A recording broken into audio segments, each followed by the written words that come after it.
Hello বন্ধুরা, আমিও কাজের থেকে এসে ফ্রেশ হয়ে গেলাম। ছেলে টিভি দেখছে, কার্টুন দেখছে ও বসে বসে। এখন চলো রান্নাঘরের দিকে যাওয়া যাক, কি রান্না করব দেখাই তোমাদেরকে। এখানে দেখি এসে দুধ গরম বসিয়েছি, দুধটা দুপুরে গরম করতে ভুলে গেছি, তো ফেটে গেল। এটার মধ্যে একটু ভিনেগার দিয়ে এটাকে একটু ফুটিয়ে নিই। আজকে এটা দিয়ে একটা রেসিপি করব। রোজ একটাই টেনশন, কি রান্না করব। তো এটাকে ছেঁকে নিয়ে তারপর এটাকে বড়া করে ছানার বড়ার তরকারি করব। আর কিছু করব না, দুপুরের একটু আছে, ছেলের জন্য একটু তরকারি আছে, দুপুরে হয়ে যাবে। একটাই তরকারি করব এখন।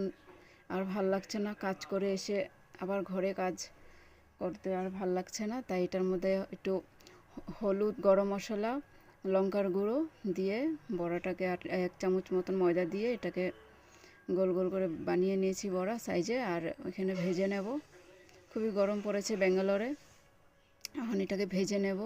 একটাই টেনশন, রোজ কি রান্না করব, গরমের মধ্যে খেতেও ইচ্ছা করে না কিছু, তো সিম্পল রান্নাই করছি। তো এটার মধ্যে আমি আদা, কাঁচা লঙ্কা আর টমেটো বেটে নিচ্ছি। এখানে বড়াগুলো ভাজা হয়ে গেছে, এখন আমি কড়াইয়ের মধ্যে দিয়ে দেব জিরে, গোটা জিরে ফোড়ন আর তেজপাতা দিয়ে দিলাম। এখন আলুটাকে লাল লাল করে ভেজে নেব। আর ওখান দিয়ে চলো বাটির মধ্যে একটা মশলা আমি রেডি করব, ওটার মধ্যে ভিজিয়ে রাখবো একটু সময়। লঙ্কার গুঁড়ো, ধনে জিরা, এটাকে ভিজিয়ে রাখবো কিছু সময়। ভিজিয়ে রাখলে গ্রেভিটা ভালো হয়, তার জন্য একটু ভিজিয়ে রাখি।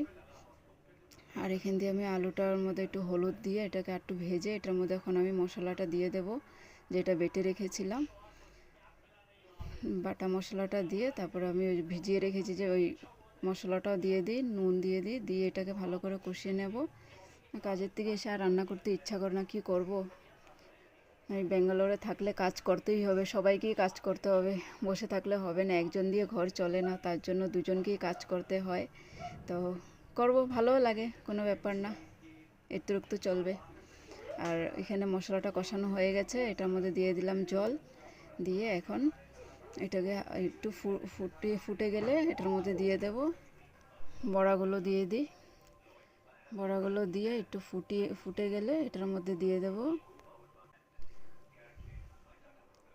একটু গরম মশলা দিয়ে দেব, 1 চামচের মতন চিনি দিয়ে দেব। দিয়ে এটাকে হালকা লাড়িয়ে চাড়িয়ে তারপর এটার মধ্যে দিয়ে দেব 1 চামচ মতন ঘি। তো একটু ঘিয়ের গন্ধ আসলে, নিরামিষ তরকারি, ছানার বড়া তরকারি তো ভালোই লাগবে খেতে। তো আজকে এক তরকারি ভাতে বানালাম, আর দুপুরের আছে কিছু সেটা গরম করে নেব। তো আজকে এটুকু করলাম ভিডিওটা। তো সবাই ভালো থাকবে, সবাইকে টাটা।